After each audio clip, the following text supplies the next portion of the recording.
Hello friends, good morning. तर ही लोक ना सकाळी सकाळी बाहेर चालली होती. त्यानंतर मग चिकू आम्ही दोघे तिघेच होतो घरामध्ये. त्याने कोल्ड्रिंक आणून ठेवलेली, तर फ्रीजरमधून मी घेतच होते तर मला हे पेन्सिल काजळ दिसले माझे 3-3. तर मग मला आठवलं का मी फ्रीजरमध्ये ठेवलेले आणि मला वाटलं का ते मी कुठेतरी हरवलेत किंवा कुठेतरी चुकीच्या ठिकाणीच ठेवले असतील. त्यानंतर मग ते ठेवले आणि मग इथे आमची पार्टी सुरू झाली. तर याला मी ना नेलपेंट खोलायला दिलेली, मला खुलत नव्हती म्हणून. त्याने वरची कॅप अशीच काढली आणि आता म्हणतो खुलत नाहीये. त्याला राग किती आला तर म्हणतो फोडूनच टाकतो. म्हटलं अरे फोडू नको, ही नेलपेंट 3 वर्ष आधीची आहे, माझ्या लग्नाच्या दिवशी मी घेतलेली लावण्यासाठी. परत तिला का मी यूजच नाही केलं. आणि आता माझं नख निघालेलं म्हणून मला लावायची होती, कारण की पाण्यात हात घातला ना खूप जळजळ होता हाताला. आणि त्या नेलपेंटने अजून झालं, मला वाटलं त्याने होईल बरं. आणि इथे त्या बॉटलचं झाकण खोलत होते तर पूर्ण हाताला ती स्प्रेड झाली नेलपेंट. मग आम्ही दोघं मस्त गप्पा मारत बसलेलो. घरात कोण नसलं ना आम्ही लोक खूप रिलॅक्स असतो. तो कार्टून वगैरे बघत असतो आणि मी मोबाईल बघत असते. आणि रेशिका पण गेलेली ना त्या लोकांसोबत, मग मी खूपच रिलॅक्स होते. मग आता इतकं रिलॅक्स बसून तर चालणार नव्हतं. दुपारचं जेवण बनवायचं होतं. म्हटलं पहिलं तांदूळ आहे ना सर्व साफ करून घेते, त्यानंतर मग पुढे काय करायचं ते बघते, कारण की खूप टाईम होता माझ्याकडे. आणि बाहेर इतकं ऊन होतं ना, बाहेर बसलेले. मी परत घरामध्ये गेले आणि चिकूने ना आमच्या झाडावरचा पेरू आणलेला, म्हणतो पेरू खाऊ आपण, पहिला थांबा. मस्त पेरू वॉश केला चांगला आणि त्यानंतर मीठ आणि मिरची पावडर होती ती मिक्स केली मस्त. आणि मग इथे पेरू मी मस्त कट करून घेतला. आणि आमचं दुपारचं तेच चालू असतं, पेरू खायचा किंवा कैरी. कधी पण झाडावरून काढून खाऊ शकतो. ही एक गंमत असते गावी राहण्याची आणि ती गंमत मला खूप आवडते. आणि मला ना जास्त पेरू आवडतो, कैरी तर इतकी मी खात नाही, पण पेरू खूप आवडतो मला. मग दिवसातून 1-2 पेरू तर माझे होतातच खाऊन. आणि चिकूला पण खूप पेरू आवडतो, चिकू आमचा पेरू खातो. मग इथे असतं बघा मीठ आणि हे पेरू असे बारीक बारीक स्लाइस केलेले. खूप म्हणजे खूप मजेने आम्ही दोघं खात असतो. आणि आम्ही दोघं असलो ना आमची भांडणं पण होतात, मग तो माझं काम पण ऐकतो. आमचं असं बॉन्डिंग आहे. रेशिका नव्हती तर म्हटल्यावर खूपच रिलॅक्स आहे. आणि असं वाटत होतं का ऋषिकाची कमी मला वाटत होती, ऋषिका नाही आहे म्हणून. असं वाटतं का ऋषिका झोपली आहे का काय. माझा स्वयंपाक करायचा होता, बाहेर गेले बघितलं तर हे काय आहे, मी लांबून बघते हे काय. नंतर मला कळालं का हे वांग आहे आणि हे पिवळं झालं आहे म्हणून, पिवळा कलर झालेला त्याचा. मग इथे कढीपत्ता घ्यायचा होता, कढीपत्ता घेतला.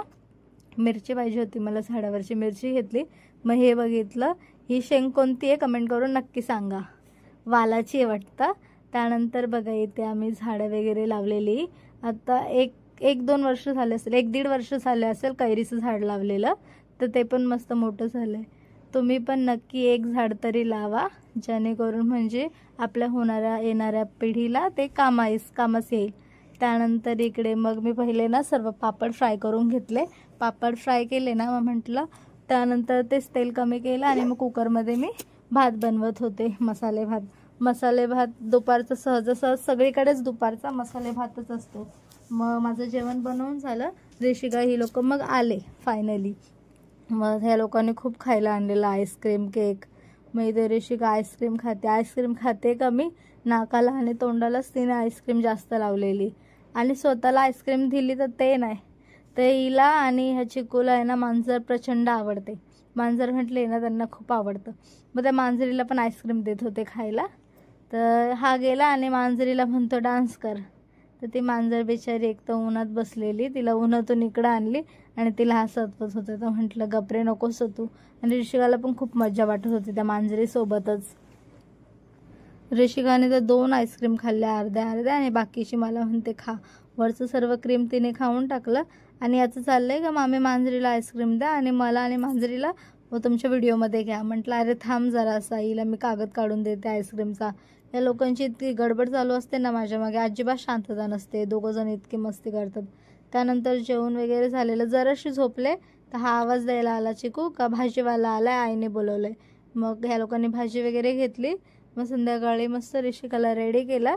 तर तिला मी कसं तरी तिचे केस करायला भाग पाडलं, केस केले. बाहेर गेले, ती एवढी चाफ्याची फुलं आणली.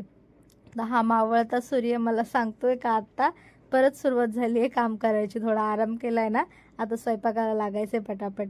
मग हा चिकू मस्त इथे सायकल खेळत होता आणि मला झाडून वगैरे घ्यायचं होतं. आता सूर्य पण मावळायला गेलाय आणि मग इथे मी अंगणात मस्त झाडू मारते. मी अंगण सहज इतकं झाडू नाही मारत, कारण की मी घरामध्येच असते, बाहेर यायचा प्रश्नच नसतो.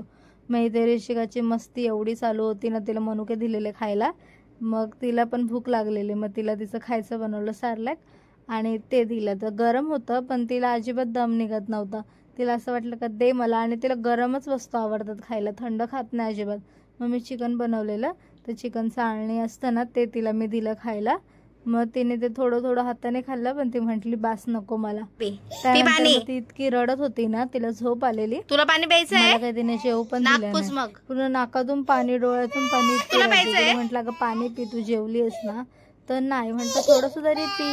तर म्हटलं थांब तुझ्या डॉलला पाणी देते. डॉलीला पाणी म्हणते नाही. मग थांब म्हटलं डॉलीला आहे ना तर मी मारणार. मग तिला असं वाटलं की मला पण मारेल मम्मी, म्हणून तिला म्हटलं तुला प्यायचंय का? तू म्हणते हो मला प्यायचंय. मग माझ्या हातातून तिने घेतलं आणि मग ती पाणी पिली आणि ती खूप रडत होती. तिला इतकी झोप आलेली ना, तिला झोप आली ना, तिला दुसरं काही सुचत नाही. तिला असं वाटतं पटकन मला तू झोपव. ते एकटी झोपत नाही, तिला कोणतरी बाजूला लागतंच झोपवायला. मग काय प्रॉब्लेम आहे तुला?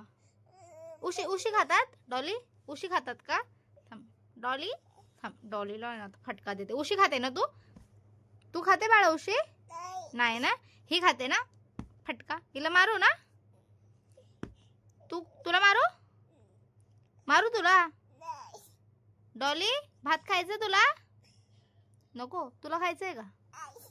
झोपायचं? झोप आली? बाय कर मग, व्हिडिओ मध्ये बाय कर सगळ्यांना. इकडे बाय कर. Okay bye.